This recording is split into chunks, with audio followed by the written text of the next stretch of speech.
Sir Balan le Savage, ʻbeɪlᵻn, also known as the Knight with the Two Swords, is a character in the Arthurian legend. Merlin told King Arthur he would have been his best and bravest knight. A night before the Round Table was formed, Sir Balan hails from Northumberland, and is associated with Sir Balin. His brother, Balin, lives only for a few weeks following his departure from King Arthur's court.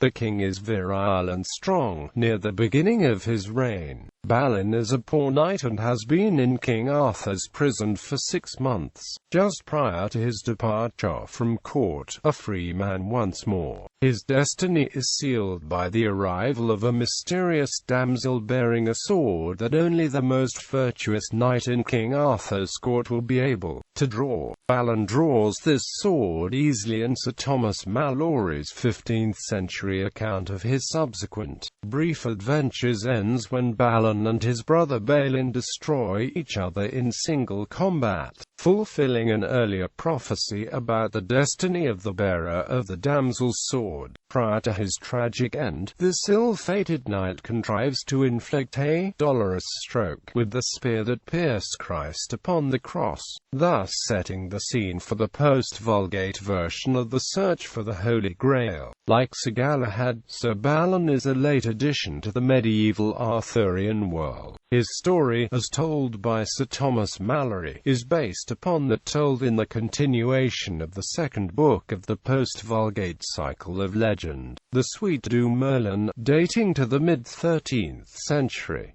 Knight with the Two Swords. This account of the life and adventures of Sir Balan is taken from the story Balin of the Knight with the Two Swords, told by Sir Thomas Malory in La Morte d'Arthur, King Arthur's court. Having been imprisoned for half a year for the death of a cousin of King Arthur's, Balin is released at about the same time that a damsel sent from the Lady Lily of Avalon comes to court wearing a sword that she reveals she is wearing when she lets her fur mantle fall to the floor.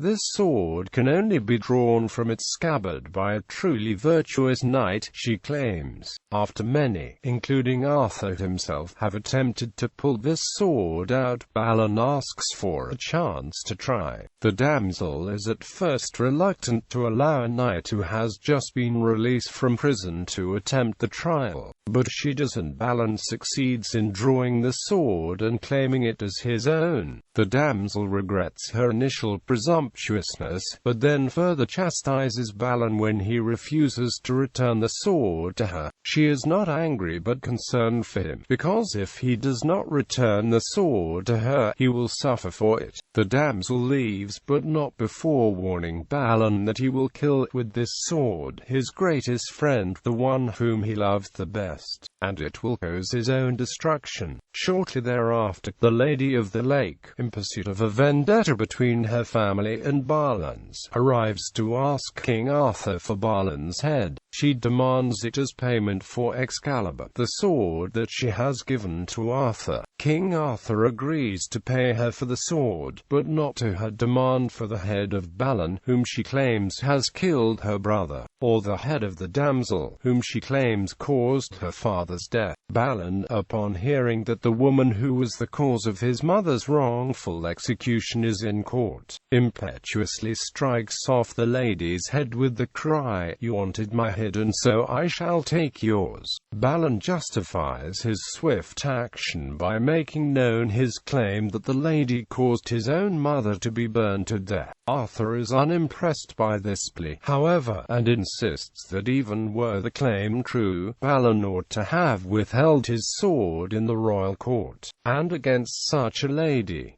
Arthur then banishes Balin from his court. Merlin arrives and explains that the damsel with the sword was actually a false traitor who was angry with her own brother, a good knight who slew her lover. With the help of the Lady Lily of Avalon, this damsel had sought revenge for her lover's death through the sword, whose holder is destined to slay his own brother. Although logic may suggest that Balin and this damsel might therefore share a brother there is no indication from Malory that this is the case. Merlin explains this all to the court. He explains how the sword came to be where it was and its intended purpose. This explanation that Merlin gives may have evolved through retellings of the story and through inconsistencies in the legend, but it is clear from Merlin that this sword that Balin has taken from the damsel bears a curse of some kind.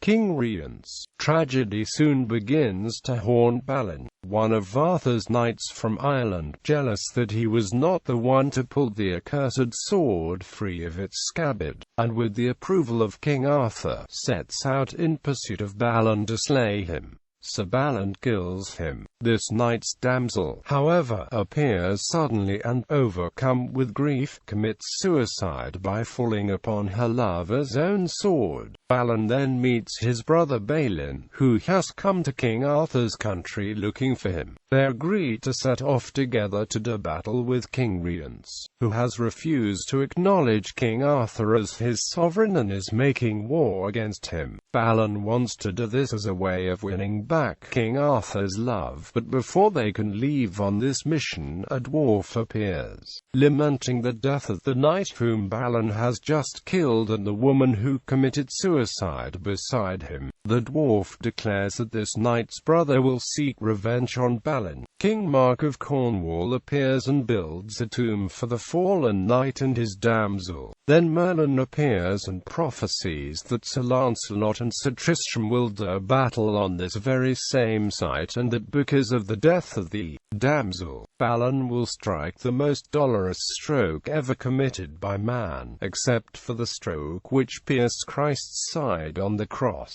Merlin then vanishes. King Mark asks Balin his name before he departs, and Balin answers that, because he wears two swords, his brother should be known as the Knight with the Two Swords. With Merlin's help, Balin and Balin capture King Rience and take him to King Arthur. Soon, however, King Rience's brother, King Nero, brings up an army and a great battle takes place beside Castle Terrible. King Arthur kills Nero and Balin do great deeds of arms fighting on Arthur's side. At last King Lot of Orkney, who has been prevented until now from joining in the engagement by a prescient Merlin, advances with 11 other rebel kings, thinking that Arthur's forces are now spent. King Lot is killed by King Pellinore and the other rebel kings are killed also. King Arthur kills 20 knights that day and maims 40, and a battle is won. Wasteland. Soon after the funeral of the rebel kings, Balin sets out to avenge a man slain by an invisible knight while traveling under his protection. The villain is the brother of the Grail King Pellam, and Balin kills him at a feast in Pellam's castle. Pellam immediately seeks revenge for this act, breaking the weapon Balin used. Searching for a weapon with which to defend himself, Balin unknowingly grabs the Spear of Longinus and stabs Pellam with it. This is the dolorous stroke that maims Pellam, turns the Grail Kingdom into the wasteland, and brings the castle down on Balin's and Pellam's heads.